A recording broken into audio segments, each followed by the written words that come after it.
हो जाए, अंत समय परमात्मा की भक्ति हो जाए। अभी क्या चल रहा है? सावन। हमने पहले कथाओं में कहा, आप लोगों ने स्मरण में रखा होगा, 12 महीने शंकर जी को 1 लोटा जल चढ़ाओ, पर सावन के महीने में शंकर जी को जम जम के बोलो जरा, 2 लोटा जल चढ़ाओ। शिव जी को 2 लोटा जल।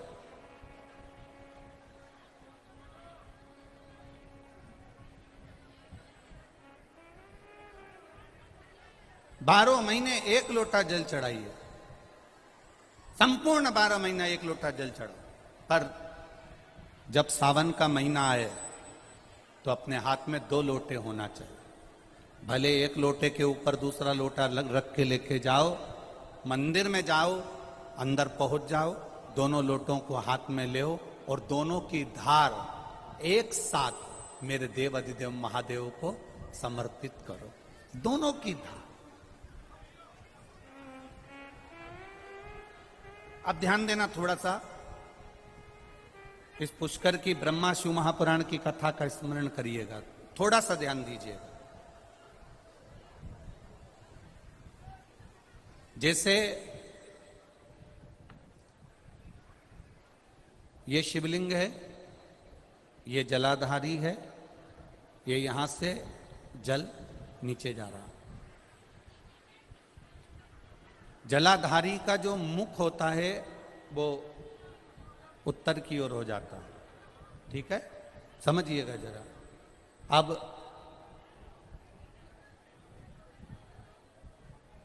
अगर मान लो लड़का 35 साल का हो गया, 36 साल का हो गया, बेटी की शादी नहीं हो रही, 35 साल हो गए, 36 साल हो गए, 40 साल हो गए, देवर देव की शादी नहीं हो रही है, किसी की शादी नहीं हो रही है, तो उसको समझना है, सावन के महीने में आप जो 2 लोटा जल लेकर जा रहे हो, उस जल को जहां जलाधारी से पानी बाहर बह रहा है, जहां जलाधारी से, जैसे ये शिवलिंग है, ये गोल जलाधारी, यहां से पानी बह रहा है, तो जल चढ़ाते समय जब आप जल को समर्पित करेंगे दोनों लोटे से, तो धार यहां से लगाते हुए धार को आपको इस शिवलिंग पर पूर्ण समर्पित करना है। कहां से चालू करेंगे? ये जलाधारी जो बनी हुई है अशोक सुंदरी का स्थान, किसके स्थान से?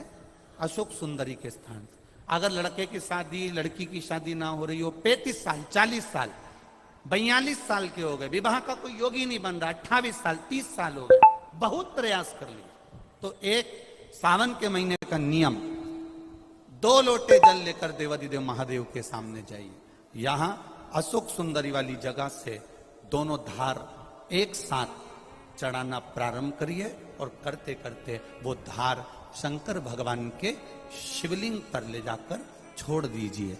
ये सावन के महीने के अगर आपने मात्र 7 दिन भी लगातार अगर ये धार आपने चढ़ा ली है, तो देवाधिदेव महादेव की कृपा से 3-4 महीने में सूचना आपको प्राप्त हो ही जाती है। जल की महत्वता, बोल बम का नारा है,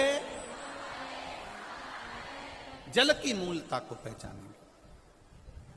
अब दूसरा क्रम स्मरण करिएगा। मान लो तुम्हें लग रहा है कि मुझे डॉक्टर को दिखाने जाना है और कोई बड़ा रोग ना बता दे, कोई बड़ी बीमारी ना, एक आया पत्र देखिए। अब ज्यादा भीड़ होने के कारण बस मंच पे तो हम पत्र ज्यादा नहीं पढ़े हैं, पर जो पढ़े हैं,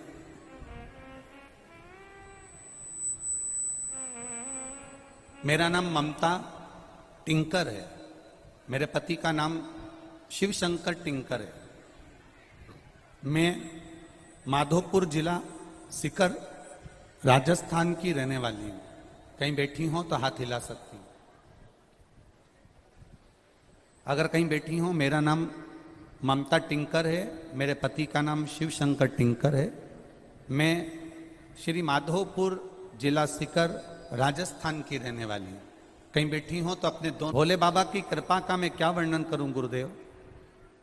मेरा बेटा 3 साल से सरकारी नौकरी की तैयारी कर रहा था, पर कहीं पर भी उसका नंबर नहीं लगता था। लोगों ने ताने भी देना चालू कर दिए कि इसकी सरकारी नौकरी नहीं लगेगी, क्या फायदा बार बार एग्जाम देने से।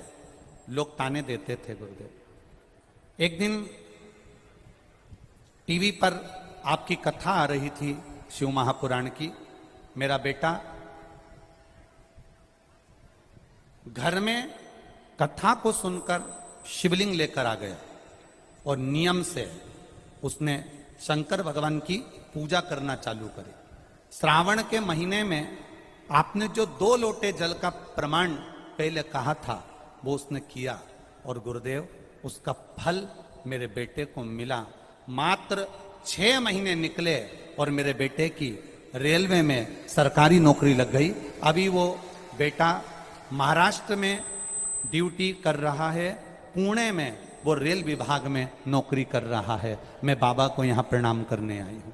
ये शिव तत्व, आपकी भक्ति, आपका विश्वास, आपकी दृढ़ता शिव के प्रति। खाली न जाता कोई दर से तुम्हारे, खाली न जाता कोई दर से तुम्हारे। मैं भी खड़ा हूँ नंदी बाहें पसारे, अपने हृदय से लगा लो, गिरा जा रहा हूँ, उठा लो, भोले अपने दर से अब तो न टालो, गिरा जा रहा हूँ, उठा लो।